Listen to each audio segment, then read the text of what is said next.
La question qui se pose, c'est la question de l'attractivité de la ville, au sens large, et l'attractivité, elle se juge à la mixité, évidemment, de cette ville. On sait qu'à l'échelle du Grand Paris, il y a la moitié des emplois, c'est des emplois de bureau, et que la moitié de ces emplois de bureau, ils sont dans Paris. Donc forcément, cette capacité à avoir de l'emploi, de l'habitat, du culturel, et d'autres activités permet d'avoir une mixité et une attractivité forte à l'échelle parisienne, avec néanmoins évidemment des disparités d'intensité du bureau qui par endroit une très grande concentration et à d'autres une plus faible.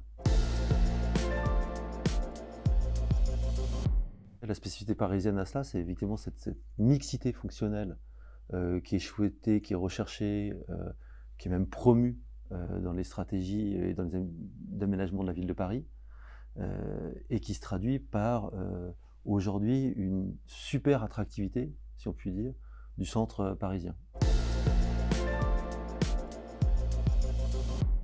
À l'échelle parisienne, ou plutôt métropolitaine, il y a une révolution qui est en train de se produire.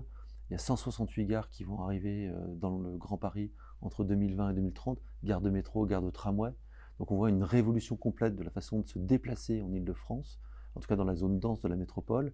Et c'est ça peut-être qui va faire une transformation de la vie de ces quartiers, avec à l'origine peut-être une attirance pour le centre, mais aujourd'hui une capacité aussi à être plus dans la circularité des aménagements.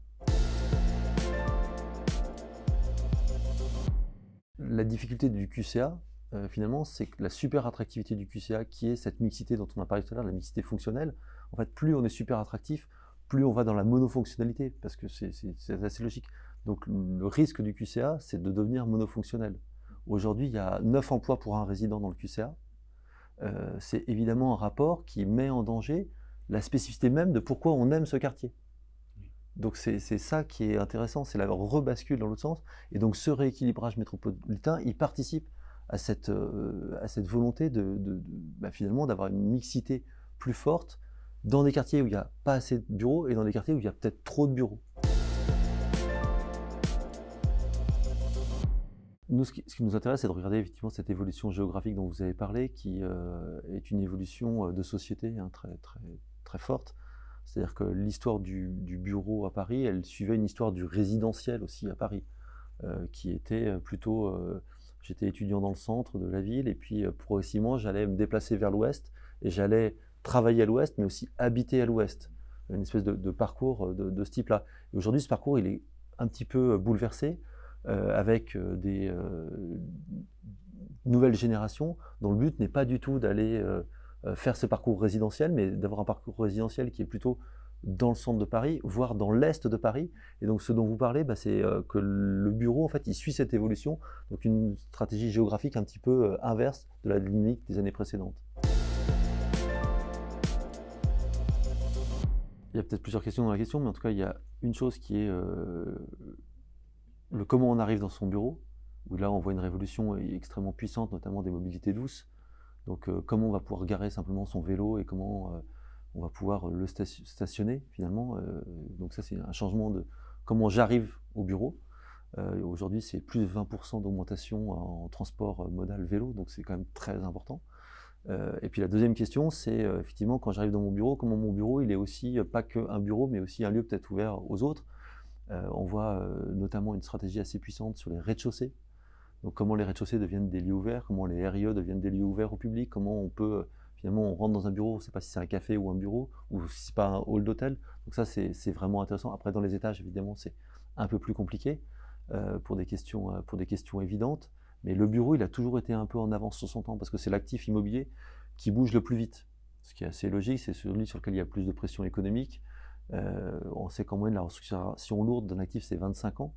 Donc très rapidement, en fait, il est refait, réinventé, et donc il est peut-être le plus au goût du jour de ce qu'attend le public, et c'est ça qui est intéressant. Donc dans ces aménagements, il traduit les attentes très claires de la société, dans des espaces partagés, dans les mobiliers, dans les façons de s'asseoir, dans les façons de se comporter, seul et en public.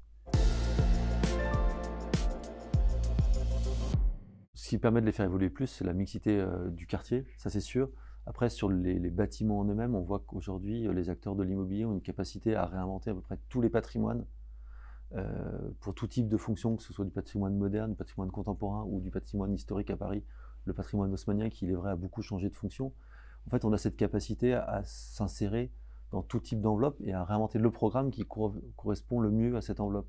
Et c'est là l'intérêt des acteurs de l'immobilier et des acteurs de l'immobilier tertiaire, d'être en avance et d'être des acteurs véritablement de la ville. On l'a vu récemment sur les dernières opérations d'aménagement ou de transformation d'immobilier en bureau ou de bureau pour refaire du bureau. On a vu l'apparition très forte de la question de la végétalisation des espaces qui n'existait pas avant. Et donc, ils viennent comme ça contribuer à la biodiversité d'un quartier. Et ça, c'est vraiment intéressant.